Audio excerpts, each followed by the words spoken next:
А сега една вест која не ја измисливме ние озбилно. Скопје се кандидира за еко-главен град во Европа. А по оваа вест и општина Битола реши да се кандидира за истото.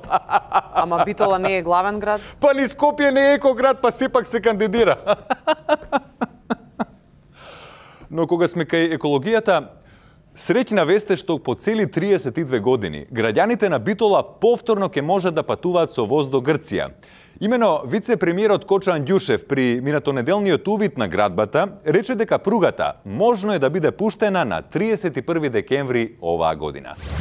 Единствениот проблем со кој се соочваат надлежните досега е тој што пругата ќе биде пуштена, но не се сигурни дали на неа ќе сообраќа воз. Сепак ова за министерот за транспорт Сугаревски не представува толку голем проблем. Тој како што вели, најбитно е да има пруга, а возоите сами ќе си дојдат. Прито запрашан за тоа дали ќе се купуват нови локомотиви, тој ни одговори да не се секираме, прито алудирајќи дека најверојатно ќе се искористат некои од музејските експонати кои ги имат на располагање од македонски железници.